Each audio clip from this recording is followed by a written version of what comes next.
Podeis sentar, irmãos.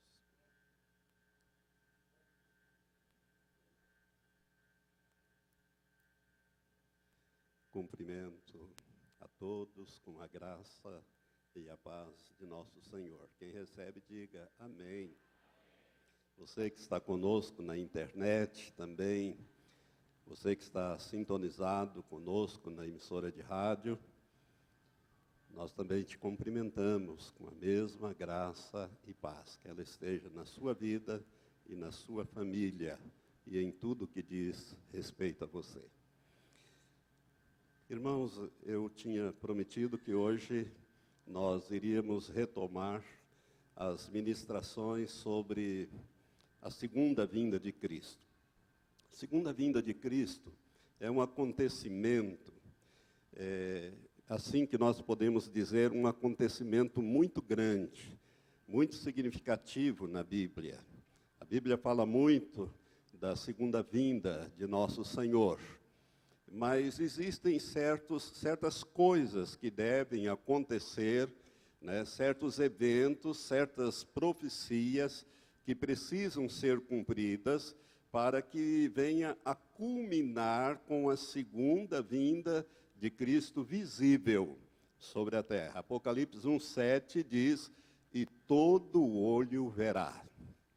Ou seja, todas as pessoas na face da terra vão ver Jesus quando ele retornar em poder e grande glória. E todo olho verá, até mesmo aqueles que o traspassaram. Então, é uma promessa, mas para que isto aconteça, outros acontecimentos, outras profecias precisam se cumprir, né? E tudo vai afunilando para desembocar na segunda vinda de Cristo, literalmente. Então, eu quero retomar esses estudos, falando hoje sobre um personagem bíblico chamado o Anticristo. Então, nós vamos começar hoje, vou fazer uma introdução a esse assunto, sobre o Anticristo, falar um pouco sobre ele. É um assunto que é meio complicado. É fácil para quem domina as Escrituras, ou seja, os textos bíblicos, mas é complicado porque existe muita informação, principalmente na internet, que gera muita confusão mesmo. Então, nós vamos nos ater à Bíblia e às coisas que estão correlatas à palavra de Deus. E eu quero começar lendo dois textos que falam deste homem. O primeiro no Antigo Testamento. Você, por favor, abra a Bíblia em Daniel, livro do profeta Daniel, no capítulo 7. Este capítulo 7, os estudiosos, os teólogos e também os escatologistas, aqueles que estudam profecias, consideram que é o capítulo mais importante do Antigo Testamento. Capítulo 7 do livro do profeta Daniel, porque ele pega nos dias de Daniel e vem até o milênio. A profecia que aí está. É claro que não tem detalhamento. Elas são apenas tópicos. É como se você olhasse uma cadeia de montanhas. Você vai vendo os picos, né, mais altos. Mas você tem uma visão desde os dias de Daniel até o milênio, até a volta de Jesus, implantando o seu reino visivelmente aqui na terra. Você sabia que Jesus vai reinar corporalmente aqui na terra? E a cidade que ele já escolheu para reinar é a cidade de Jerusalém. Por isso que Jerusalém é uma pedra de tropeço, é uma dificuldade com esta cidade. Todos querem Jerusalém, porque Jerusalém é a cidade do grande rei. Amém? Então vamos começar a ler Daniel. Na medida em que eu for lendo, eu vou dando pequenas explicações, só para você se situar dentro desses contextos aqui. São bichos meio estranhos aqui, umas figuras parecem mitológicas, então a gente vai explicando alguns significados. Diz assim: no primeiro ano de Belsazar, rei de Babilônia, Daniel então estava cativo na Babilônia. Nessa época, ele era uma espécie de primeiro-ministro do reino. Ele estava à frente de governo. Então, no primeiro ano de Belsazar, que substituiu Nabucodonosor, rei da Babilônia, teve Daniel na sua cama um sonho e visões da sua cabeça. Então escreveu o sonho e relatou a suma das coisas. Falou Daniel e disse: eu estava olhando numa visão noturna e eis que os 4 ventos do céu agitavam o mar grande. Mar grande é o mar Mediterrâneo, onde todas as culturas antigas floresceram, né? Roma, Grécia, todas as grandes culturas que nós conhecemos floresceram em torno do mar Mediterrâneo. Por isso ele era conhecido como meio da terra, Mediterrâneo, uma palavra latina. Eles achavam que o Mediterrâneo estava no centro da terra, né? Não conhecia as Américas, enfim, não conhecia o que nós conhecemos hoje. Então, o grande mar, ou mar grande aqui, é o Mediterrâneo. E 4 animais diferentes uns dos outros subiam do mar. O primeiro era como leão, e tinha asas de águia. Enquanto eu olhava, foram-lhe arrancadas as asas, e foi levantado da terra e posto em pé, e posto em 2 pés como um homem, e foi-lhe dado um coração de homem. Este símbolo aqui do leão é o império babilônico de Nabucodonosor. Nabucodonosor, ele teve uma experiência de conversão. Se você ler no livro de Daniel, os capítulos anteriores, você vai ver que Nabucodonosor se converteu. Eu creio que um dia nós vamos conhecer esse irmão lá no céu, né, que governou a Babilônia, que fez aqueles jardins suspensos, aquela coisa grandiosa nos seus dias. Então, aqui está representado pelo leão que tinha asas de águia, né? E enquanto estava olhando, as asas foram arrancadas. Houve uma transformação na vida de Nabucodonosor. Se você ler os capítulos 2, 3, 4, 5, você vai ver a transformação que houve na vida deste homem. Então, refere-se ao império da Babilônia. Continuei olhando,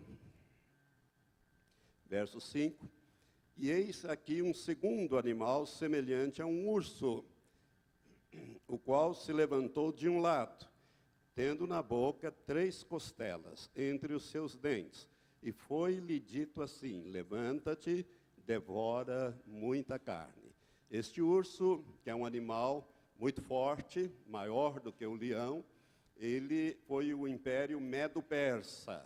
O fato dele ter se levantado de um lado, primeiro se levantou a Média como potência, depois a Pérsia, e os 2 impérios se uniram. Então, essas 3 costelas são as primeiras conquistas deste império Medo-Persa, que são o Egito, a Líbia e a Babilônia, porque ele vem suceder a Babilônia.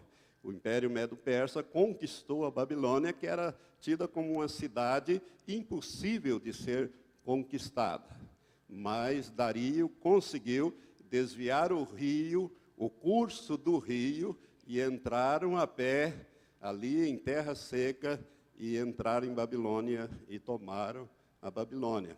Um dos capítulos mostra aquela festa desse rei, Belsazar, né? Foi naquela noite que Babilônia caiu e subiu o império Medo-Persa.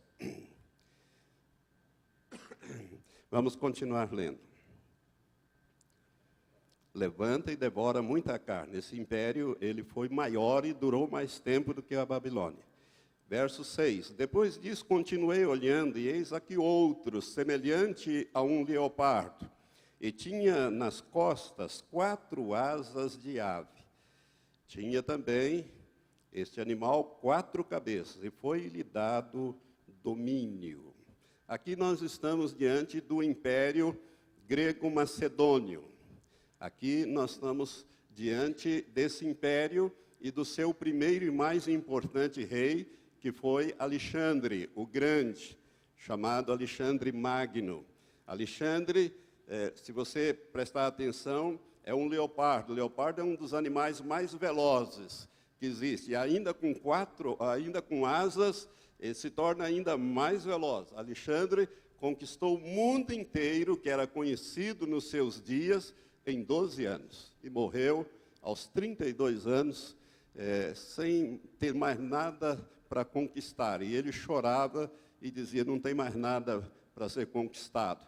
E entrou numa bebedeira e acabou morrendo com 32 anos de idade. Então, ele representa esse animal aqui, que é o leopardo, e o seu reino foi dividido em 4 partes, para os seus 4 generais. Por isso, 4 cabeças. Esse animal ele tem 4 cabeças.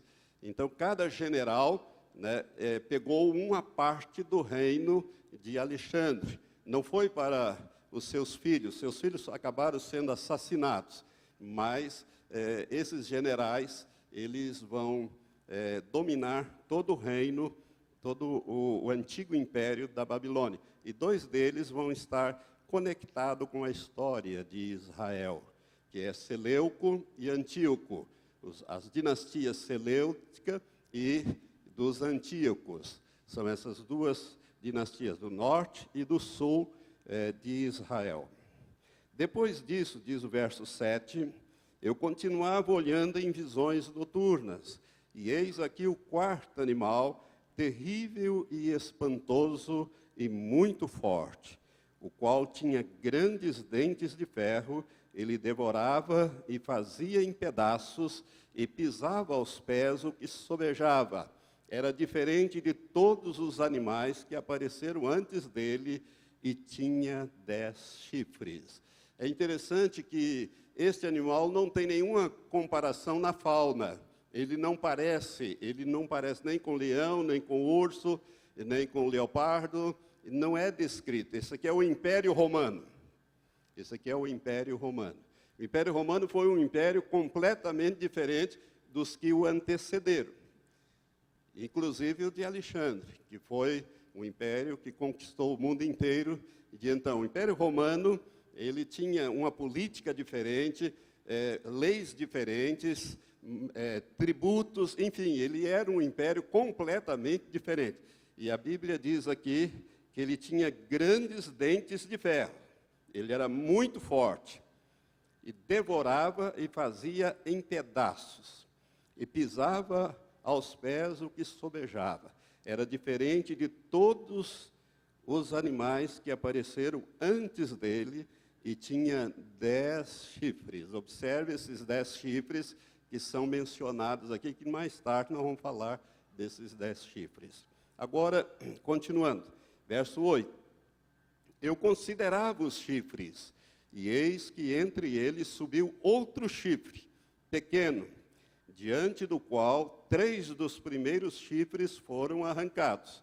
E eis que neste chifre havia olhos como os de homem, e uma boca que falava grandes coisas. Esse pequeno chifre é a primeira menção na Bíblia do anticristo.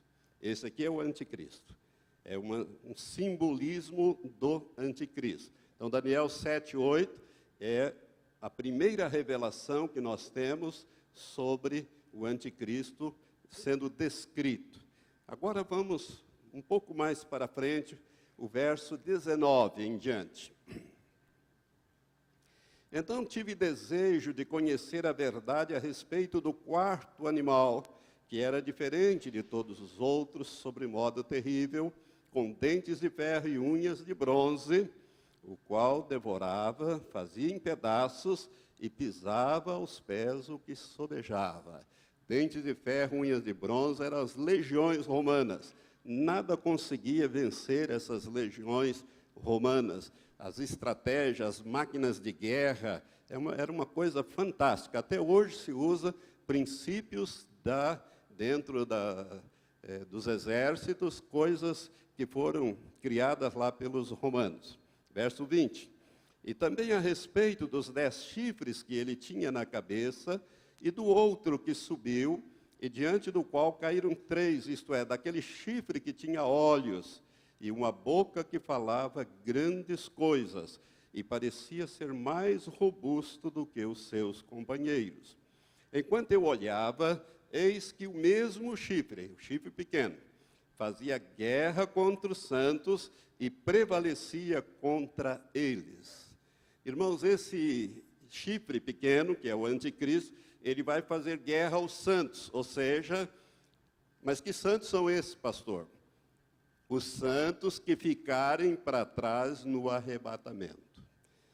A igreja que não se preparou, os santos que não se prepararam para o arrebatamento em santidade, em justiça e santidade, esses vão ficar para trás. Quando nós falarmos do arrebatamento, vou mostrar isso dentro da Bíblia. Em vários textos. Bem diferente do que muitas vezes é ensinado aí fora.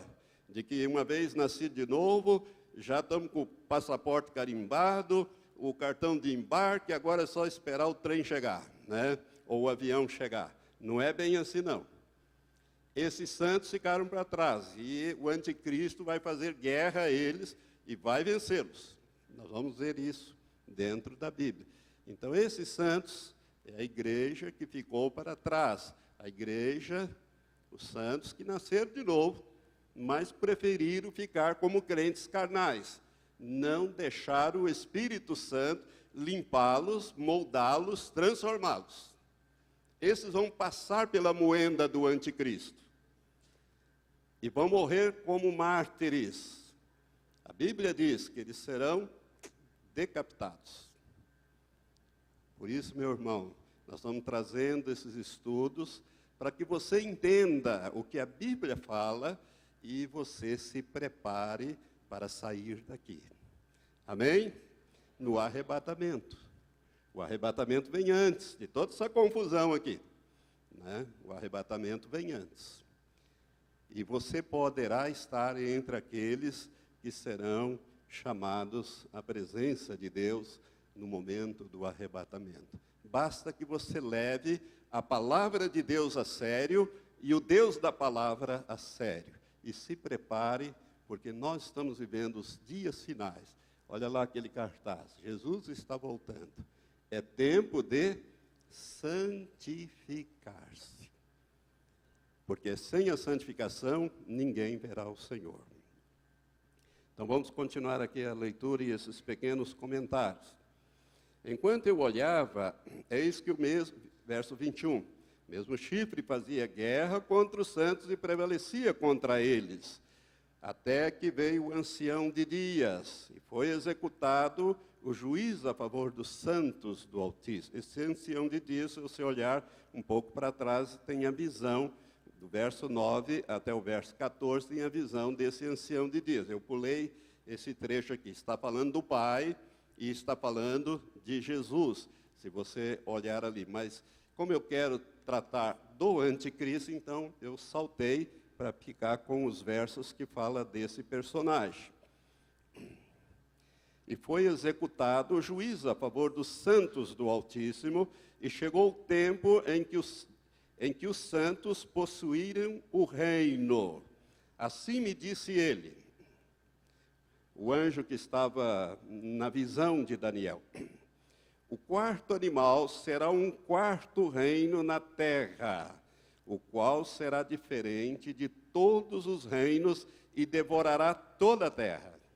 Isso é, conquistará toda a terra e a pisará aos pés e a fará em pedaços. Isto é, dividirá em países, pedaços aqui, países. Esses impérios aglutinavam e os romanos, eles dividiram. E os fará em pedaços. Verso 24. Quanto aos 10 chifres daquele mesmo reino, preste atenção nisso, ou seja, do Império Romano, daquele mesmo reino se levantarão 10 reis, ou 10 reinos. Reis e reinos, aqui nesse texto, equivale, são palavras equivalentes. Tanto pode ser traduzido como reis, como pode ser traduzido como reinos, né? Então, diz aqui, quanto aos 10 chifres, daquele mesmo reino se levantarão 10 reis, e depois deles se levantará outro, o qual será diferente dos primeiros, e abaterá 3 reis ou 3 reinos.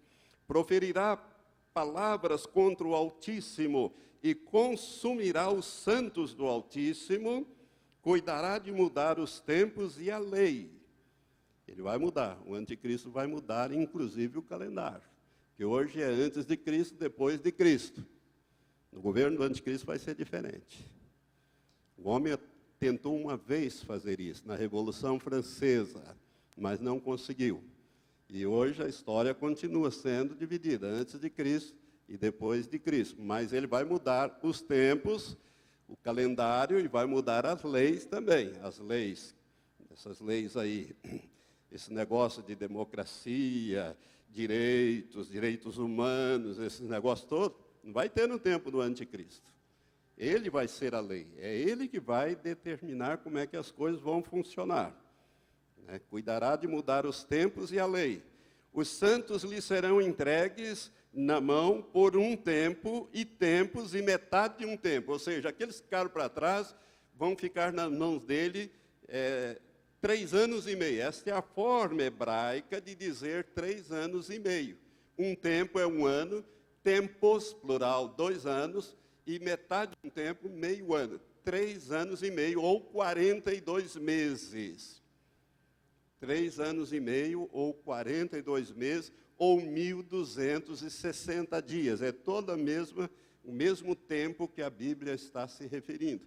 Então, esses santos que ficaram para trás vão ficar na mão do anticristo, ele perseguindo essa gente, esses santos, durante 3 anos e meio. É o que a revelação está nos sendo dada aqui. Mas o tribunal, diz o verso 26, se assentará em juízo e lhe tirará o domínio para o destruir e para o desfazer até o fim. O reino e o domínio e a grandeza dos reinos debaixo de todo o céu serão dados ao povo dos santos do Altíssimo. E o seu reino será um reino eterno, e todos os domínios o servirão e lhe obedecerão. Aqui é o fim do assunto. Você está entendendo? Então, isso aqui já é o milênio. Você está vendo até onde chega essa revelação? Aqui já é o milênio. Ou seja, Deus intervém, Jesus intervém e estabelece o reino milenial dele aqui na terra. Agora, vamos lá no último livro da Bíblia, o livro do Apocalipse, que vai detalhar um pouco mais sobre esse personagem que nós encontramos aqui, as anotações feitas pelo profeta Daniel. Apocalipse 13, capítulo 13, nós vamos ler sobre a besta que subiu do mar e a besta que subiu da terra.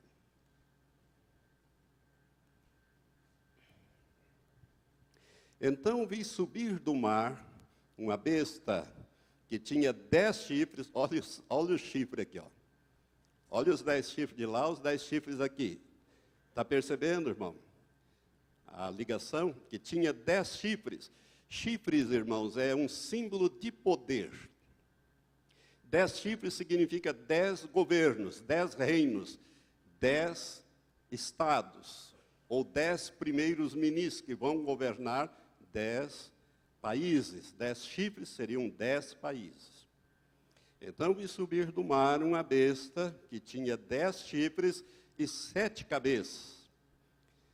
7 cabeças, você pode achar, mas que coisa mais esquisita, né? Um bicho que tem 7 cabeças, 10 chifres. Essas 7 cabeças são os 7 impérios que dominarão o mundo. O primeiro deles, o império, um dos mais antigos, o Império Egípcio, o Império assírio, não é Síria, é Assíria, tudo junto. O Império Assírio, o Império Babilônico, que é onde começa essa revelação, terceiro, o quarto, Medo-Persa, o quinto, Império Grego, o sexto, Império Romano, e o sétimo é o Império do Anticristo, que ainda não veio, mas vai chegar. Vai chegar. O capítulo 17 de Apocalipse diz exatamente isso. Então, é o império do Anticristo. É interessante notarmos que, desde o Império Romano, os homens sempre quiseram dominar o mundo e formar um império, e não conseguiram. Por exemplo, Carlos Magno, no ano 800, ele tentou criar o segundo Reich, ou o segundo reino, e que ele quis estabelecer. O primeiro seria o Império Romano, e ele então quis restaurar o Império Romano, mas não conseguiu. Isso no ano 800 da nossa era. Nós vemos também Gengis Khan tentando mais tarde, não conseguiu. Conseguiu dominar a metade do mundo, mas não conseguiu dominar todo o mundo conhecido dos seus dias.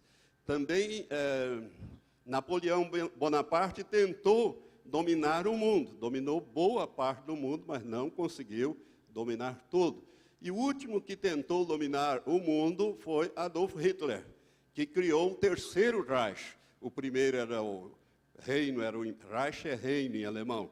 Então, o primeiro reino, o Império Romano, o segundo do Carlos Magno, e o terceiro seria de Adolf Hitler, né? Que, segundo os nazistas, ia durar 1000 anos. Durou de 1939 a 1945. Né? O tempo da guerra, perdeu e acabou. Mas ele tentou dominar o mundo, e por pouco não domina. Por pouco não domina, ou seja, Deus não permitiu. Quem vai dominar o mundo, que vai ser a sétima cabeça, é o Anticristo. Esse vai dominar o mundo. Esse vai dominar o mundo. Por isso, preste atenção nas coisas, irmãos. Olha bem as notícias de jornal. É por isso que o mundo está se aglutinando em blocos. O Mercosul, né? A União Europeia, quantos países estão lá? 27 países reunidos num bloco só, né? Na União Europeia. Lá na Rússia, esfacelou, eles fizeram lá um bloco também, né? Os tigres asiáticos, aqui nas Américas, o Tratado de NAFTA, unindo a América do Norte, os 3 países da América do Norte, Canadá, Estados Unidos e México, com a América Central e a América do Sul. Não deu muito certo, porque a turma aqui já tinha feito o Mercosul e não quiseram entrar nisso, mas há uma tentativa. Então, é muito mais fácil você dominar um bloco do que ficar dominando país por país. Tudo isso está dentro desse contexto para o anticristo dominar o mundo. Então, nós estamos vivendo o tempo final, e ele vai dominar. Porque ele vai controlar a água, os alimentos e a energia. E quem controlar essas 3 coisas, controla o mundo. Não tenha dúvida disso. O anticristo, que tem a sabedoria do diabo, ele vai fazer essas coisas. Mas vamos continuar aqui. Então vi subir do mar uma besta que tinha 10 chifres, 7 cabeças, e sobre os seus chifres 10 diademas. Diademas significa coroas. Então, se trata de reinos ou estados.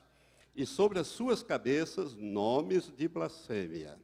E a besta que vi era semelhante ao leopardo, e os seus pés como de urso, e a sua boca como de leão. E o dragão deu-lhe o seu poder, o seu trono e grande autoridade. Veja bem, quando Daniel recebe a visão, ele olha para o futuro. Quem que ele vê primeiro? Ele vê primeiro o leão. Depois, ele vê o urso, Império Medo-Persa. Depois, ele vê o leopardo. João recebe essa visão olhando para trás. Então, olhando para trás, ele vê primeiro quem? Quem está mais perto. Quem que estava mais perto? O grego, já que o quarto animal é diferente. Ele vê o grego, ou seja, ele vê o leopardo, depois ele vê o urso e depois ele vê o leão. Você entendeu aqui a visão? como ela é invertida, porque João está vendo para trás e para frente aqui, porque toda essa cultura vai entrar para o último império, que é o império do anticristo. Nós hoje temos a cultura grega. Quantos nomes gregos nós temos, né? Originários, né? A Bíblia, de vez em quando nós falamos, cardiologia, da onde vem isso? Do grego. Cardio, coração, né? Teologia, Deus, logia, tratado, estudo. E assim, as palavras grego, romano, né, latinas, né, e também dessas outras culturas, mas principalmente o grego e o latim. Então ele vê para trás. Era semelhante ao leopardo, com os seus pés como de urso, e a sua boca como leão. E o dragão aqui é o símbolo de Satanás. A besta aqui é o anticristo, é chamado de besta, aqui, porque aos olhos de Deus ela é uma besta, mas a besta aqui, essa palavra, irmãos, significa terion no grego. Olha nós usando o grego outra vez. Terion, que significa uma fera, um animal extremamente feroz e destrutivo. Então, ele é a besta, o anticristo. Deus o vê assim. Por isso, ele é dado aqui a revelação como sendo esse animal feroz. O dragão, nós sabemos que é um símbolo de Satanás. O capítulo 12 desse Apocalipse fala que o dragão é a antiga serpente, Satanás, que engana todo mundo. E o dragão deu-lhe o seu poder, o seu trono e grande autoridade. Imagine um homem recebendo todo o poder que o diabo tem, o trono, o governo que o diabo tem. Quem é que governa a terra, irmão? É Deus ou o diabo? Jesus disse assim: eis que o príncipe deste mundo se aproxima, e dele nada há em mim. Quando ele estava para ser preso no Getsêmani. Como é que Jesus chama o diabo? De príncipe deste mundo. A Bíblia diz que o mundo jaz no maligno. Se Deus governasse a terra, o mundo não seria esse. Nós teríamos aí a aplicação pura e simples daqueles dois grandes mandamentos. Amarás ao Senhor teu Deus de todo o teu coração, de toda a tua alma e de todo o teu entendimento, todas as suas forças. E ao teu próximo amarás como a ti mesmo. Esse mundo seria uma maravilha no governo de Deus. E não essa desgraça que nós temos hoje. Você acha que tem algum governo justo que pratique a vontade de Deus na face da terra? Nenhum. Nunca teve e nem vai ter. Né? A não ser quando Jesus inaugurar o seu reino milenial. Por isso que a Bíblia diz que de Sião sairá a lei e de Jerusalém a palavra do Senhor. Vai mudar tudo. Isso no milênio. E nós vamos estar com Ele, hein? Nós vamos estar com Ele governando. Por isso vale a pena estudar a palavra de Deus. Quando você começa a entender as profecias, você fica maravilhado porque você se situa no tempo. Qual é o tempo que você está vivendo? Irmãos, não é à toa que eu ando dizendo há muitas vezes, nós somos a última geração. A geração que verá a consumação de todas estas coisas e que participará do arrebatamento e da instalação posteriormente do reino milenial de Jesus Cristo aqui na terra. Quantos digam amém? Louvado seja Deus. E o dragão deu-lhe o seu poder, o seu trono e grande autoridade. Também vi uma de suas cabeças, como se fora ferida de morte, mas a sua ferida mortal foi curada. Meu entendimento aqui é que essa cabeça aqui é o Império Romano, que foi ferido de morte, mas não morreu. Por quê? Sobreviveu através das leis, das práticas, dos costumes, né? A legislação, por exemplo, nosso Código Civil é todo baseado no direito romano, corpus juris civilis, ou seja, o corpo civil de leis, né? E assim é. E foi ferida de morte, mas a sua ferida mortal foi curada. Toda a terra se maravilhou seguindo a besta. Olha só o que essa escritura revela. as pessoas vão se maravilhar com o anticristo, porque ele trará a solução. Essa encrenca de judeu e árabe, palestino, ele vai resolver isso aí. Não é Obama, nem Bush, nem essa gente que quer resolver esse negócio. Esse tratado aí não sai nunca, mas o anticristo vai resolver esse problema. Ele tem a sabedoria de Satanás e as estratégias para resolver isso aí. Por isso, toda a terra se maravilhará seguindo a besta. E cuidado, porque a igreja ainda vai estar aqui quando esse homem aparecer. Por isso, nós estamos estudando para você conhecer, e eu vou te dar uma chave desde já. Olha aqui para mim, vou te dar uma chave. O homem que estiver à frente de uma confederação de nações, no meu entendimento, na Europa. Tem alguns que entendem diferente, mas eu depois vou abordar isso. Na Europa. E fizer um tratado de proteção e paz com Israel para durar 7 anos, saiba que este homem é o anticristo. É o anticristo. Não tenha a menor dúvida. A igreja vai estar aqui, depois nós vamos ver isso também, né, e vai identificar esse personagem. Uma vez o Senhor me disse, me mostrou o anticristo num sonho, e me disse, esse é o anticristo, não tenha medo dele, ele não pode te tocar. Aleluia! Para você também, irmão. Isso que o Senhor falou comigo é a mesma coisa para você. Eu não sou melhor que você, não. Deus não faz acepção de pessoas, né? Para ele são todos filhos.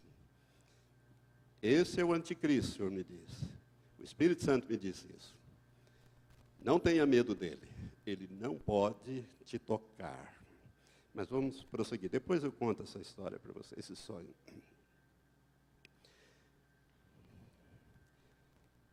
Aí, verso 4. Toda a terra se maravilhou seguindo a besta. Verso 4. E adoraram o dragão, porque deu à besta a sua autoridade, e adoraram a besta, dizendo, quem é semelhante à besta? Quem poderá batalhar contra ela? É claro que eles não vão dizer exatamente quem é a besta. Ninguém vai chamar o anticristo de besta, mas a Bíblia chama e Deus sabe, e nós sabemos também, né? A Bíblia chama ele de fera, fera terrível. Esse é o sentido da palavra grega therion, que significa besta, aqui nesse texto. Então, e adorar o dragão. Irmãos, a coisa que sempre Satanás quis é ser adorado. Qual foi a proposta atrevida que ele fez para Jesus na tentação no deserto? Mostrou uma visão espiritual, ele mostrou todos os reinos, e aquela visão era produzida pelo diabo, não é pelo Espírito Santo, não. Ele mostrou a Jesus todos os reinos da terra, a glória e riqueza desses reinos, e disse, é meu, eu dou a quem eu quiser. Se tu, prostrado, me adorares, tudo isso te darei, porque é meu, e eu dou a quem eu quiser. O que o diabo estava propondo a Jesus? Glória, riqueza, fama, sem cruz. Sem cruz. Qual foi a resposta? Jesus disse, vai-te, Satanás, porque está escrito na palavra de Deus, somente ao Senhor teu Deus adorarás, e só a Ele servirás. Aí o diabo foi embora. Falou, achou que não ia ter, foi a terceira parte da tentação de Jesus no deserto. Então, irmãos, a coisa que mais Satanás sempre quis, Lúcifer, é ser adorado. Lá no capítulo 12 de Isaías, quando ele, o querubim, o que ele diz? Eu subirei, e acima das estrelas, isto é, os anjos, arcanjos, querubins, serafins, estabelecerei o meu trono e serei semelhante ao Altíssimo. Não mais do que Deus, porque é impossível ser mais do que Deus, mas ele quis ser semelhante, parecido. igual. Por isso ele fez a proposta. Por isso que se você quer riqueza, fama, glória aqui na terra, faça um trato com o diabo que ele te dá tudo isso. Essas grandes estrelas de rock que nós temos aí e tudo mais, fizeram esse tratado, ou esse trato, esse pacto. E o diabo deu essas coisas. Elvis Presley foi um deles.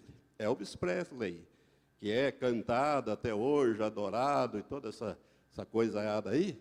Quem disse isso foi o pastor Jimmy Swaggart, que era primo de Elvis Presley. Elvis Presley cantava no coral da Igreja Batista dos Estados Unidos. Aquela voz linda que ele tem, quando ele cantava balada. São lindas as canções que ele cantava, porque a voz dele é muito bonita. Mas ele recebeu glória, fama, riqueza, mas recebeu também uma porção de demônios, que ele não queria, mas veio no pacote. Por isso que ele morreu com overdose. E Jimmy Swaggart, uma vez, numa pregação, ele conta esse episódio, logo depois que o Elvis morreu, ou um tempo depois, não me lembro bem.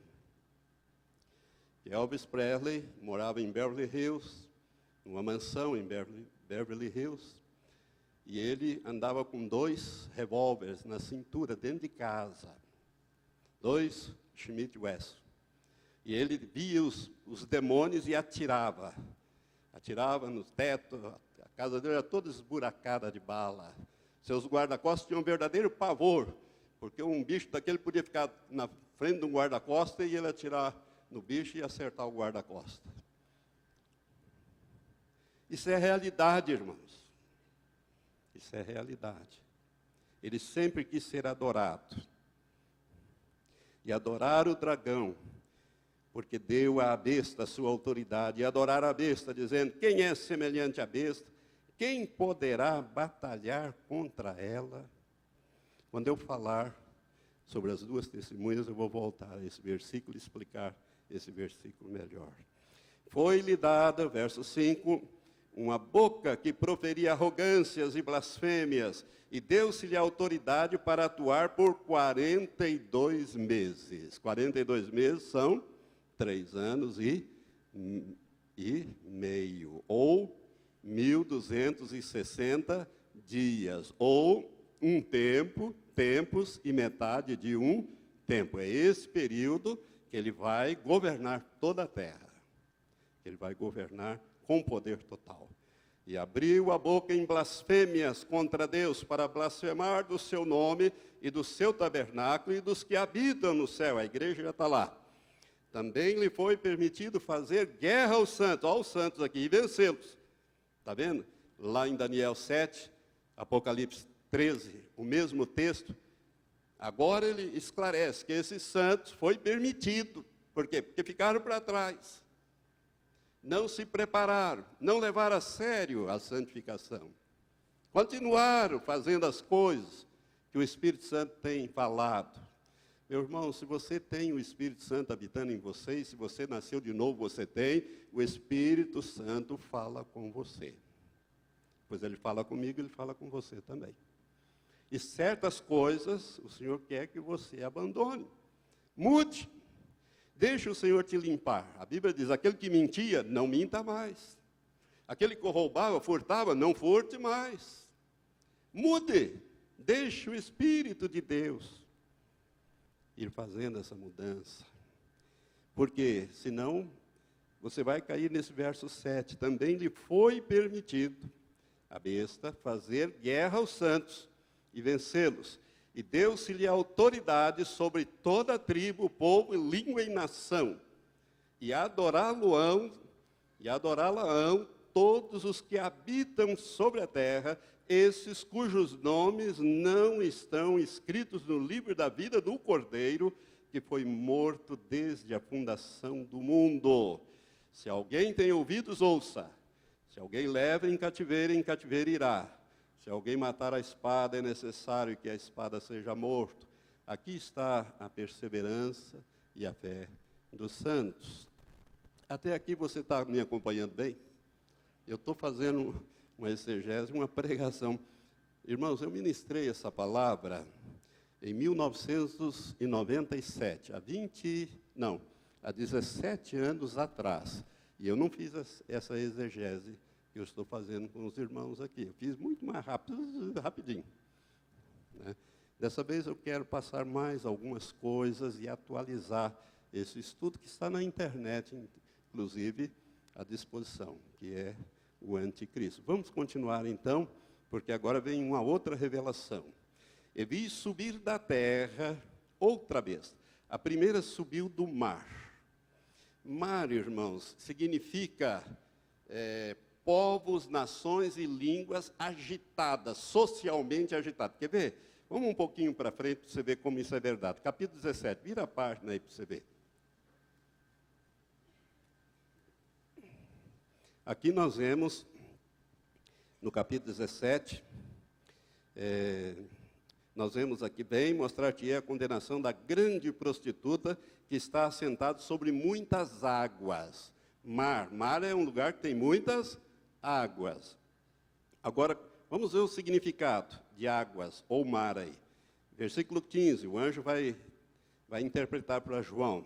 Disse-me ainda, as águas que viste onde se assenta a prostituta são povos, multidões, nações e línguas. Portanto, o anticristo ele sobe do mar Mediterrâneo, o mar grande, da onde vem esse animal, né, o Império Romano, restaurado aqui recentemente, começou em 1957, começou a se restaurar o antigo Império Romano através da Comunidade Europeia, né, da União Europeia, hoje União Europeia. Começou em 1957 para cá, o Tratado de Roma, né, tinha 6 países inicialmente, e hoje já tem 27. Mas vem dessa situação, mar, que são povos, nações e línguas em convulsão, ou seja, atormentado. Como é que andam as coisas hoje? Como é que andam as coisas hoje na Europa, na África, nos Estados Unidos, na América? Como é que anda hoje as nações? Está tudo calmo, tranquilo, sossegado? Não, está tudo numa verdadeira convulsão. É dessa situação caótica, ainda vai piorar, porque ele tem que sair aí, né? Tudo isso aí está dentro do propósito de Deus, para vir esse personagem.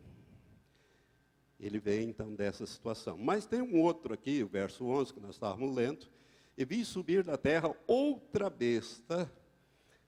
Terra, então, é uma situação já firme. Mar é uma situação tumultuada, água, né? Conforme diz, nações, povos, língua, população da terra. Aqui já João vê na sequência, vi subir da terra outra besta, e tinha 2 chifres semelhantes a um cordeiro, e falava como dragão. É interessante que essa besta, ela tem 2 chifres, poder temporal, poder civil e poder religioso, espiritual. 2 chifres, poder temporal e poder religioso. Por isso que muitos pensam que o falso profeta é o Papa, ou o papado. Por quê? Porque ele é chefe de Estado, ele tem poder temporal, o Vaticano é um Estado, e tem poder religioso. Mas eu quero dizer para você que não é não. Mas depois a gente vai ver isso para frente. 2 chifres, semelhantes ao de um cordeiro. Essa besta aqui parece um cordeiro, mas falava como dragão, Satanás. Também exercia toda a autoridade da primeira besta na sua presença, e fazia que a terra e os que nela habitavam adorassem a primeira besta, cuja ferida mortal fora curada, e operava grandes sinais, de maneira que fazia até descer fogo do céu à terra, à vista dos homens. E por meio dos sinais que lhe fora permitido fazer na presença da besta, enganava os que habitavam sobre a terra, e lhes dizia que fizesse uma imagem à besta que recebera a ferida da espada e vivia. Foi-lhe concedido também dar fôlego à imagem da besta, para que a imagem da besta falasse, e fizesse que fossem mortos todos os que não adorassem a imagem da besta. E fez que a todos, pequenos e grandes, pequenos aqui são crianças, adolescentes, pequenos e grandes, ricos e pobres, livres e escravos, lhe fosse posto um sinal na mão direita ou na fronte, na testa, para que ninguém pudesse comprar ou vender, senão aquele que tivesse o sinal, ou o nome da besta, ou o número do seu nome. Aqui há sabedoria. Aquele que tem entendimento, calcule o número da besta, porque é o número de um homem, e o seu número é 666. Aqui termina a revelação sobre o anticristo. Essa segunda besta aqui é o falso profeta.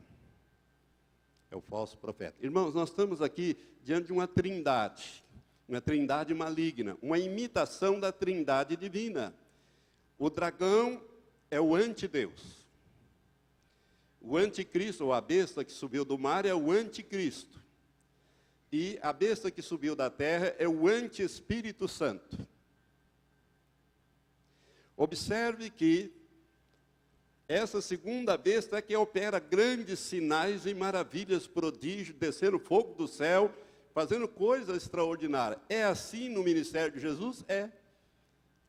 Quem é que operava o poder de Deus nos dias de Jesus? O Espírito Santo. O Espírito Santo que estava sobre ele. Quem é que opera o poder de Deus hoje através da vida da igreja? O Espírito Santo. Esse aqui é o anti-Espírito Santo, é o falso profeta.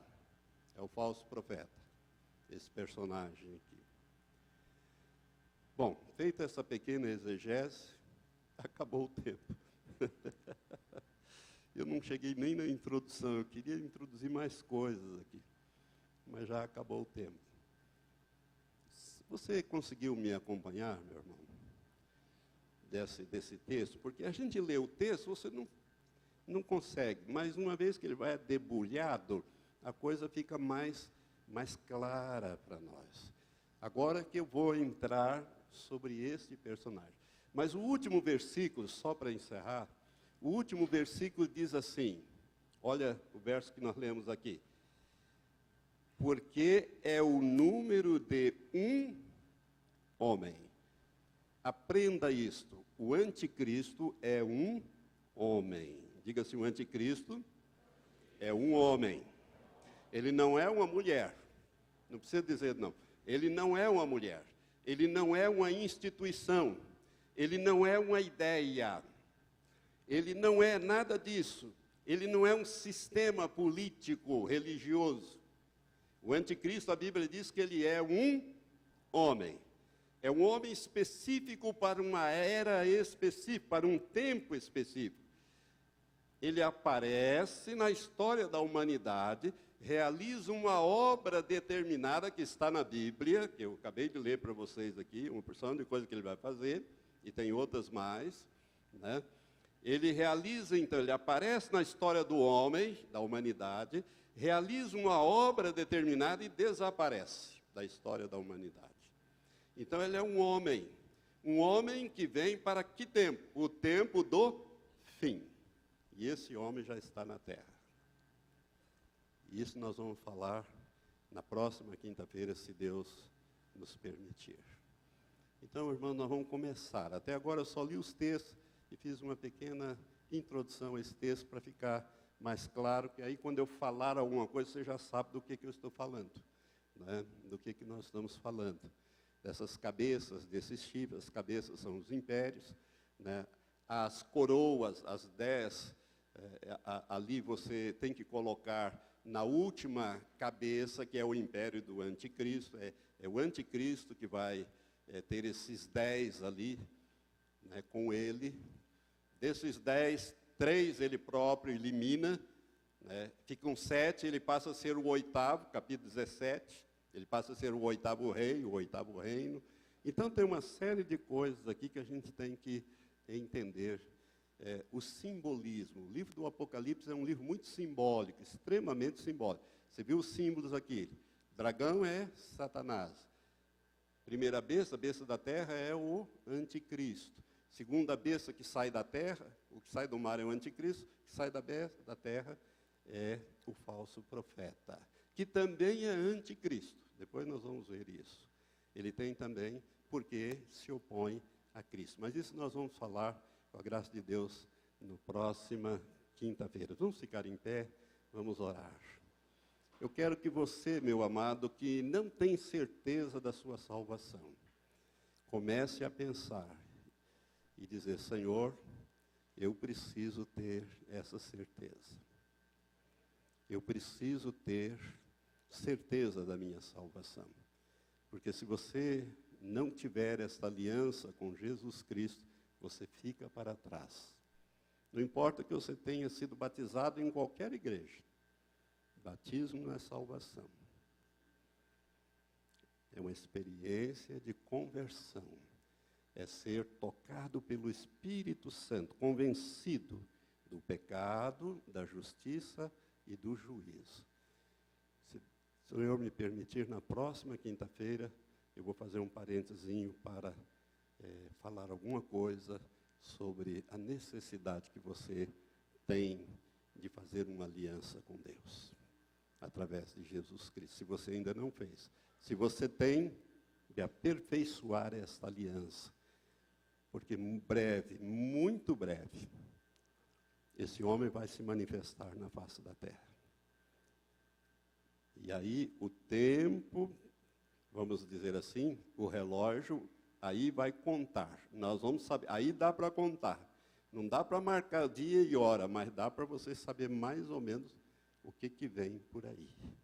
E aonde esse negócio vai chegar.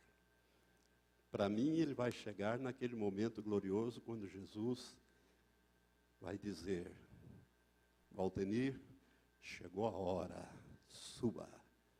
E aí eu vou encontrar você também, todos nós vamos encontrar nosso Senhor nos ares, e assim estaremos para sempre com o Senhor. Amém? Senhor, graças te damos pelas Escrituras, Senhor, pelas profecias, as Escrituras proféticas, pela Tua palavra, porque ela verdadeiramente é lâmpada para os nossos pés, é luz para o nosso caminho. Ó Deus, quem conhece a Tua palavra, quem anda com Jesus, não anda em trevas. Graças te damos, Senhor, pelas Escrituras que podem ser entendidas nesse tempo do fim. Ó Pai, muito obrigado pelo privilégio também de vivermos esse tempo da consumação de todas as coisas. Pai, mas também a responsabilidade que temos, ó Deus, de viver uma vida santa, separada, consagrada ao Senhor, e ao mesmo tempo, Senhor, testificar dessas verdades eternas para aqueles que ainda não têm essa experiência. Leva-nos, ó Pai, a orar mais pelos nossos familiares, pelos nossos amigos, pelos nossos parentes, ó Pai, para que eles não fiquem para trás no arrebatamento.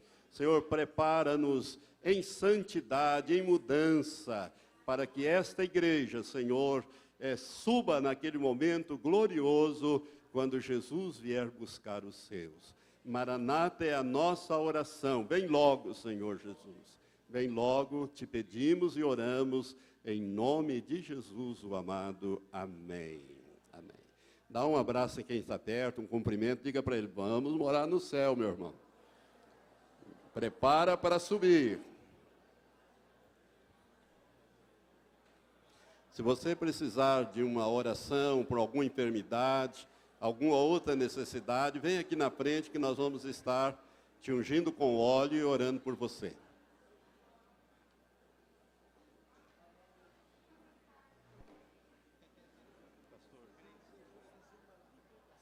Agora, Giovanni, vai, unge as pessoas.